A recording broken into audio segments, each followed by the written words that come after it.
Mesdames, Messieurs, bonjour. Merci à la Banque de son invitation. Ça me fait très plaisir d'être parmi vous aujourd'hui.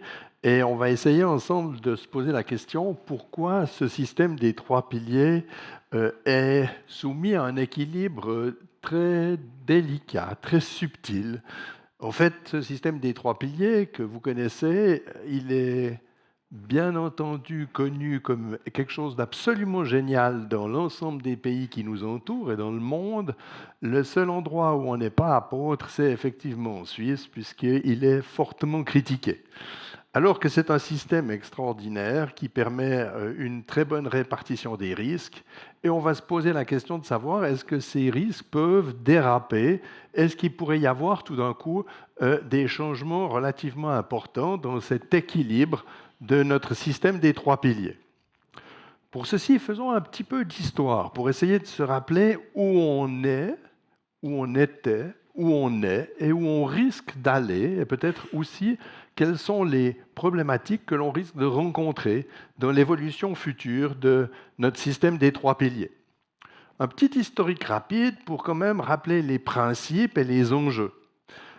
Notre premier pilier, l'AVS, 1948, puis qui s'occupait essentiellement au début que de la veuve, de l'orphelin et de la vieillesse, s'est vu complété en 1960 par l'assurance invalidité et les prestations complémentaires. Un objectif clair, maintenir le minimum vital. On a vu aussi très rapidement que pour maintenir ce minimum vital, il était nécessaire d'introduire les prestations complémentaires. Un système qui fonctionne grâce à une solidarité nationale exemplaire. On est probablement le pays le plus social au monde. Vous payez des cotisations sur la totalité de vos revenus. Vous touchez des prestations qui sont que sur une brève partie. En fait, tous les salaires supérieurs à 90 000 francs, vous contribuez largement à la solidarité. Et en fait, cette partie de cotisation sur le salaire excédant de 90 000 francs, c'est quasiment un impôt pour la plupart d'entre vous.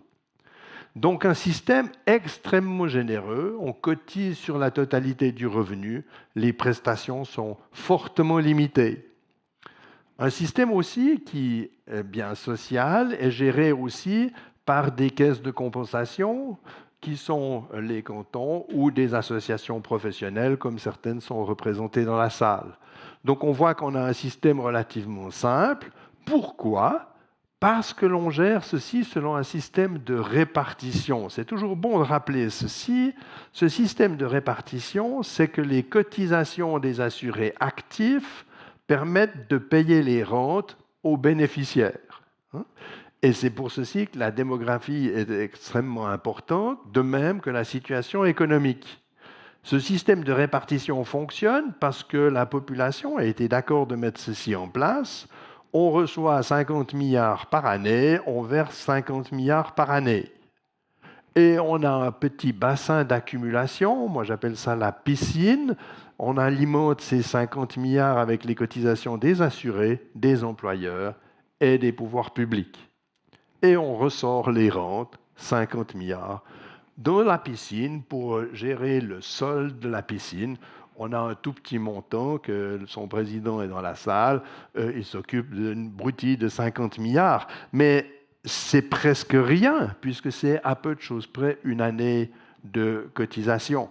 Donc, si la population décidait demain d'arrêter de verser des cotisations à l'AVS, on pourrait tenir le coup une année et après, la piscine serait vide. Donc voilà ce système très généreux du premier pilier. Il est complété par notre deuxième pilier, dont l'objectif politique s'est trouvé en 1972 dans le cadre de cette création des trois piliers. Mais il faut quand même se rappeler que la prévoyance professionnelle, ce n'était pas encore sous le symbole LPP, a vu le jour dans les années 1900. En 1900, on s'est intéressé socialement à protéger la veuve et l'orphelin, puis par la suite la vieillesse et bien entendu par la suite l'invalidité. Au départ de la prévoyance professionnelle ou des caisses de retraite ou de pension, on avait un cadre légal extrêmement simple. Ça fonctionnait avec une structure très légère. Cette solidarité qui était mise en place, elle était au sein de l'entreprise. C'est chaque entreprise qui mettait en place une protection pour ses travailleurs. Le système prévoyait un système qui s'appelle de primauté de prestation. On définissait en général la prestation à la retraite en fonction du nombre d'années d'assurance fois un taux de rente. Mais alors, le système était très patriarcal, c'est qu'il avait comme objectif de fidéliser le collaborateur. Et si le vilain collaborateur quittait l'entreprise, il partait avec extrêmement peu de biens, ses cotisations dans le meilleur des cas, mais les cotisations de son employeur étaient largement conservées par la caisse de pension qu'il quittait. Et puis alors, l'émergence en 1985 de l'entrée en vigueur de la LPP a quand même modifié passablement le paysage. D'abord, cette LPP concernait que le minimum LPP. On avait déjà, à peu de choses près, 80 ou 85% de la population qui était dans une caisse de pension. Le but de la LPP, c'était de maintenir un niveau de vie, c'était d'apporter à ceux qui n'avaient rien une obligation, et peut-être de mettre ceux qui étaient avec des prestations trop modestes, de les augmenter légèrement. Le système aussi était, dans le cadre de la LPP, d'introduire une vraie parité, puisque précédemment, l'employeur était tout puissant. L'objectif était de mettre en place une parité, une représentation des assurés de l'employeur. On a aussi modifié par la loi, pour beaucoup de caisses de pension, le concept d'accumulation de l'argent. Le concept passait à la primauté des cotisations, c'est-à-dire que l'assuré va accumuler dans son propre sceau, sur sa tête, ses cotisations d'épargne et celles de son employeur, bien entendu en ajoutant la performance. On voit alors qu'on a un système relativement individualisé au niveau de l'épargne. L'assuré accumule de l'argent et cet argent lui permettra d'acquérir une rente ou un capital à l'âge de la retraite. Pour ceci, un cadre légal a été fixé. Ce cadre, on le verra par la suite, s'est développé par des ordonnances, par des directives, par des jurisprudences. Et ce cadre s'est substantiellement développé, donnant un carcan relativement complexe à cette loi sur la prévoyance professionnelle. Mais par contre, on a encore adapté cette loi puisqu'on a petit à petit amélioré en octroyant la possibilité du libre passage, ce qui était impensable dans le temps, d'offrir l'ensemble du sceau à l'assuré qui quitte une caisse de pension pour le porter auprès de la caisse de pension de son nouvel employeur. C'est cette fameuse loi sur la prestation de libre passage. Et puis on a étendu encore, on s'est dit que c'est vrai que ce serait peut-être utile d'offrir la possibilité d'accéder à la propriété. On voit cette fameuse loi sur l'encouragement à la propriété du logement.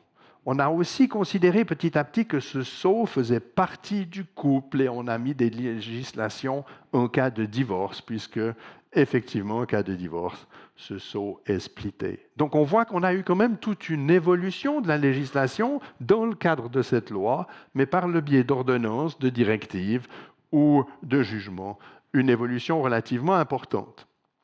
Et puis, le troisième pilier, vous avez vu que sur mon slide, il a droit qu'à une toute petite partie.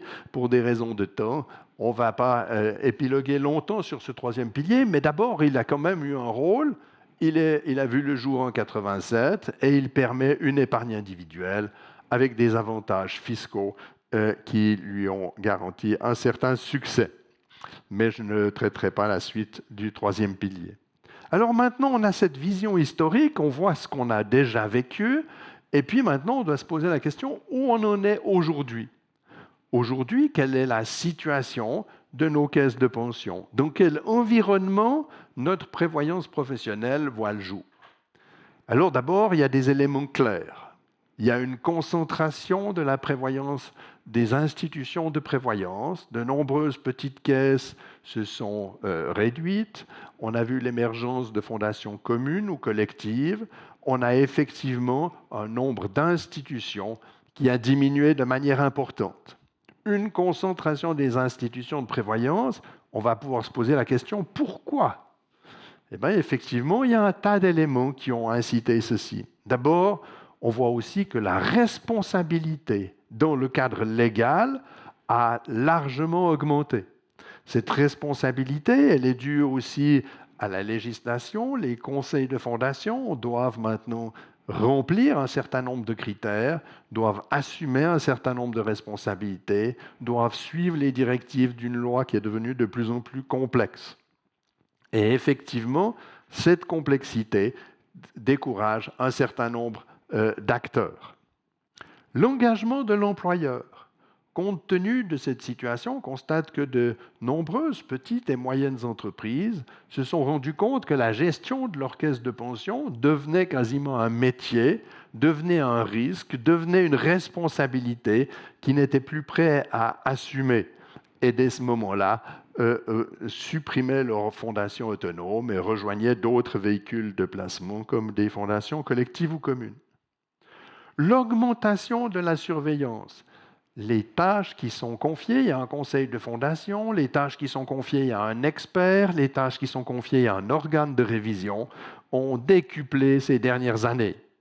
Il y a 20 ans, 30 ans, c'était très facile de veiller à la gestion et à l'organisation d'une institution de prévoyance. Maintenant, il faut un nombre impressionnant de consultants externes et de spécialistes pour gérer les différents volets, qu'il s'agisse de la partie actuarielle, qu'il s'agisse de la partie des placements, qu'il s'agisse de la partie juridique, qu'il s'agisse de l'organisation et des règles de compliance interne. Donc ce cadre légal a explosé.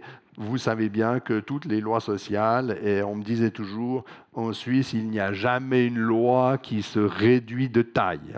On a toujours des lois qui augmentent. Donc plus les décennies passent, plus le nombre de pages de nos lois augmente. C'est une fonction que je pense l'université pourrait programmer et établir.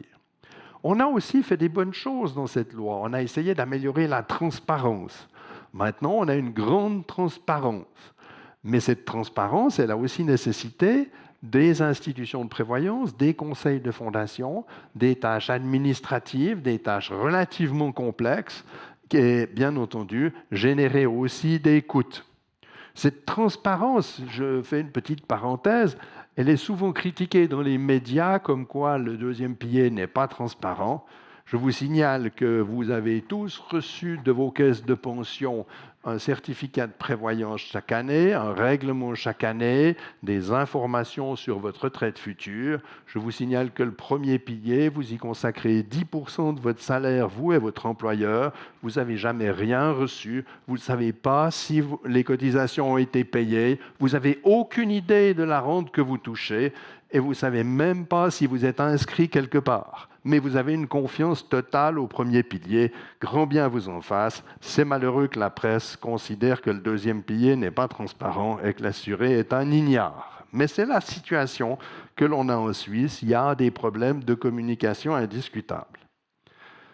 Et puis, il y a peut-être un élément positif. Comme on l'a vu aujourd'hui dans les conférences qui ont précédé, il y a effectivement une pénurie de collaborateurs. Et maintenant, je vois une lueur d'espoir, puisque maintenant, certaines entreprises et leur département des ressources humaines se rendent compte que la caisse de pension peut représenter un attrait marketing pour s'attirer des talents.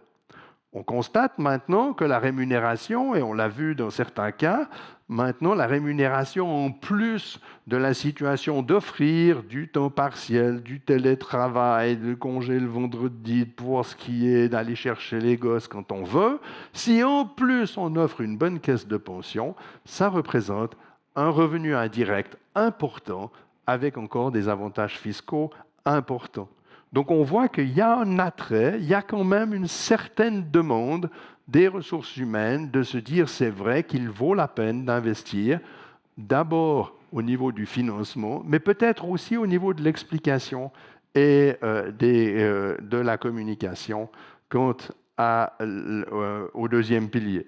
C'est peut-être dans cet environnement actuel de pénurie un point positif pour notre deuxième pilier.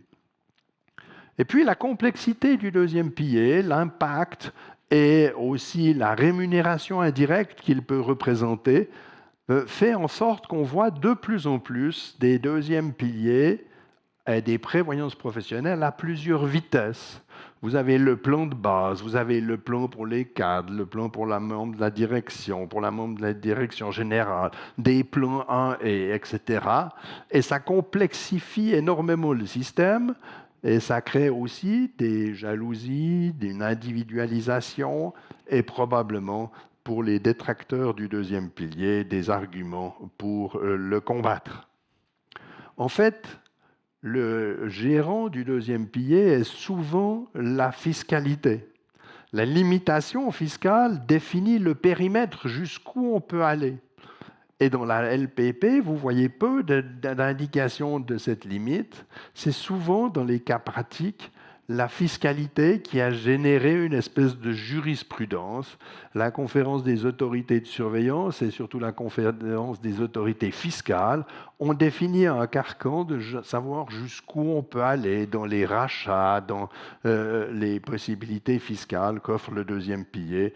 Et ceux qui sont spécialistes de la planification financière le savent bien. Et le législateur, par le biais de la fiscalité, est aussi un risque indiscutable pour le deuxième pilier. Alors voilà le paysage actuel. Maintenant, où c'est qu'on peut aller? Les tendances que je vois et les risques que je vois sont les suivants. Pour moi, le plus gros risque, c'est le risque politique. C'est le risque de l'AVS et de la LPP. Je vous l'ai dit, l'AVS a une fortune de 50 milliards. La LPP aujourd'hui doit avoir une fortune de 1100 milliards. Quand on voit l'appétit politique de certains, ce serait sympathique de transférer un peu de cet argent du deuxième au premier pilier.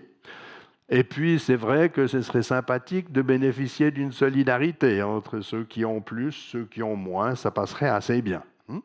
Et effectivement, ce risque politique, il existe. Je pense que la votation qu'on va voir dimanche, on aurait pu aussi dire êtes-vous pour ou contre le deuxième pilier. Ça aurait peut-être réveillé le citoyen de manière un peu différente au risque que l'on risque de rencontrer dans le résultat des votations. Ce risque politique est majeur.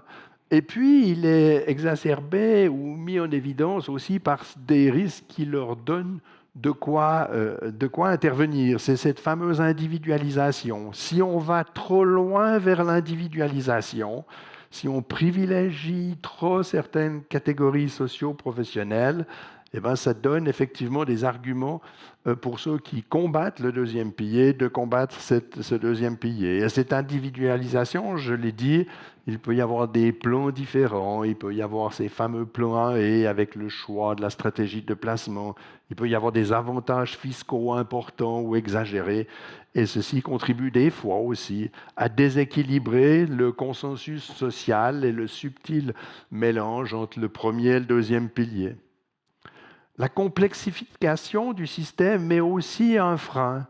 S'il est de plus en plus difficile de le comprendre, de le gérer, de le suivre et de l'assumer, les entreprises vont tendance à se dessaisir de ceci, les assurés ne comprennent plus rien.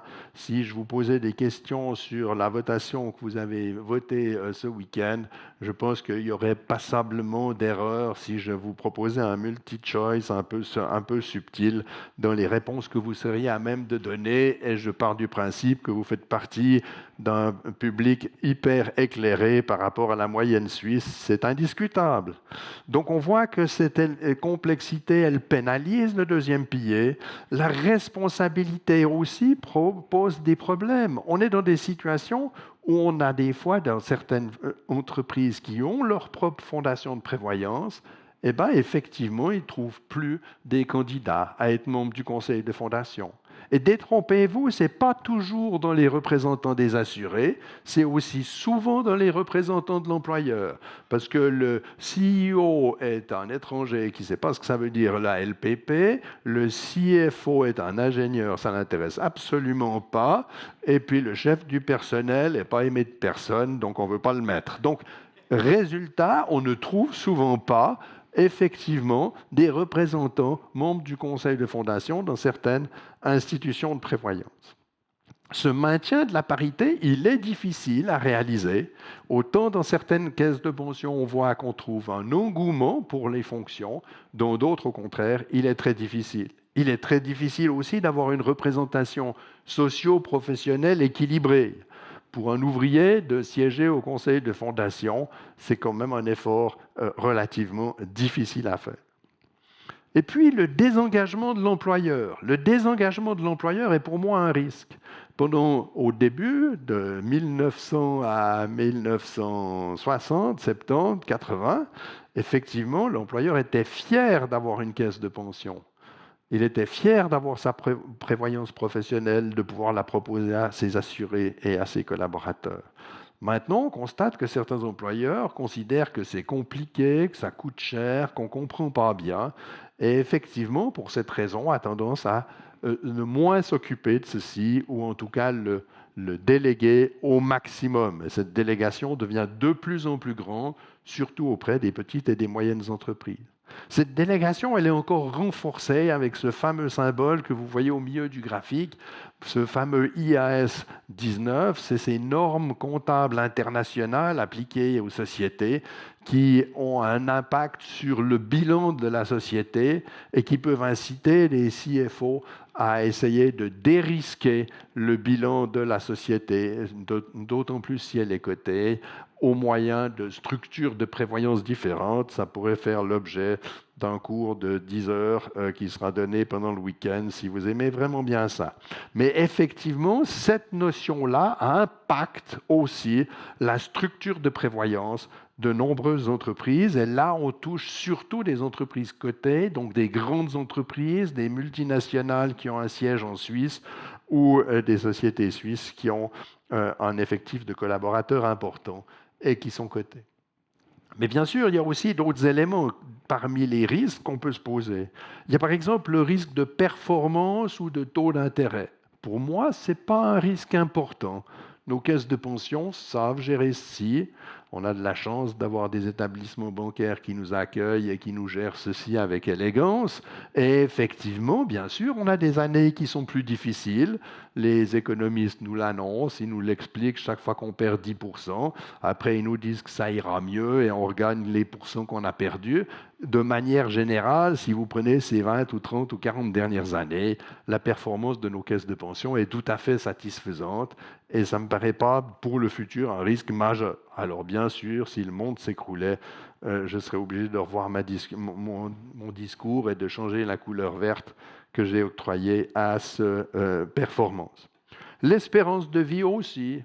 Vous avez vu que les professeurs d'université nous prédisent comment ça va évoluer, mais que bon an, mal an, nos caisses de pension gèrent ceci très bien. On économise dans notre seau, ben effectivement, peut-être qu'il y aura un peu moins de rente parce qu'on vit trop longtemps. On adaptera ces taux. Le pouvoir d'achat peut-être sera impliqué un tout petit peu, mais c'est un élément que nos caisses de pension intègrent dans leurs calculs. Et pour moi, ce n'est pas un risque majeur, même que les actuaires aiment bien faire des calculs là-dessus.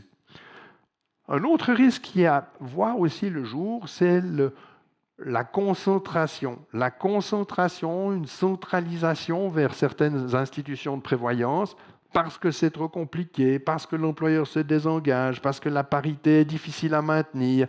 Tous ces éléments-là, et parce qu'aussi la surveillance devient de plus en plus complexe, générant aussi un certain nombre de coûts qui augmentent effectivement le coût du deuxième pilier. Voilà certains de ces risques. Alors maintenant, qu'est-ce qu'on peut dire de ces risques? Comment on peut conclure? Eh bien, je crois que le risque le plus important est indiscutablement le risque politique. Le risque le plus important est ce duel de cet équilibre subtil entre le premier et le deuxième pilier. Vous pouvez rajouter le troisième si vous voulez, mais surtout entre le premier et le deuxième pilier. Est-ce que oui ou non, on va maintenir ceci? Est-ce qu'on va maintenir cet objectif de ce fameux 60% du dernier salaire qui n'est écrit nulle part, mais que tout le monde parle? Est-ce que nos entreprises vont maintenir cet équilibre entre l'AVS et leur caisse de pension?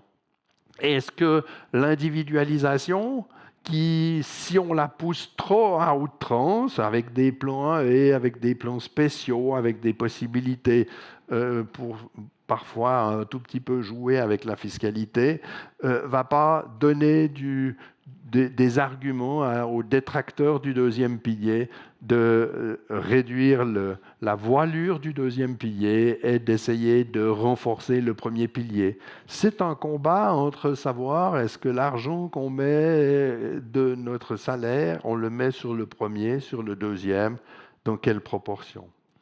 La complexification, pour moi, est aussi un argument qui génère ce risque politique. Moins il y a de personnes qui comprennent, moins il y a de personnes qui s'associent aussi au deuxième pilier, plus le risque d'être faible politiquement dans des votations augmente. Comme je l'ai déjà dit, l'engagement des entreprises, on constate effectivement, je pense, dans certains cas, une certaine démission des employeurs de se préoccuper de leur prévoyance professionnelle. Le cadre légal se complexifie. Ce cadre légal devient extrêmement difficile à suivre. Il faut vraiment, pour être généraliste dans le deuxième pilier et maîtriser un tant soit peu les aspects actuariels, financiers, de placement, juridiques, de prestations, de cotisations, de comptabilité internationale et autres, ça commence à faire tellement d'éléments que cette complexité génère quand même des soucis. Ce cadre légal est difficile. Le seul qui est quand même encore un peu le gendarme du deuxième pilier, c'est le fisc. Le fisc tape sur les doigts, le fisc, sans les avantages fiscaux, il n'y aurait pas de deuxième pilier, il faut être clair. Le deuxième pilier a besoin des avantages fiscaux, c'est une incitation à financer sa retraite et de savoir où on met le curseur fiscal. Je pense que ça fait partie des risques politiques que l'on rencontrera. Mais vous le savez, je suis un optimiste né, donc de toute façon, j'espère que, comme le jet d'eau de Genève a vécu longtemps, je lui souhaite encore une longue vie. Comme les bateaux de la CGN ont vécu longtemps, je leur souhaite une longue vie, même si le mois de mars n'aura pas été très favorable, ils ont eu quelques soucis. Et j'espère aussi que la LPP vivra une longue vie et je lui souhaite tout le bonheur du monde. Je vous remercie de votre attention.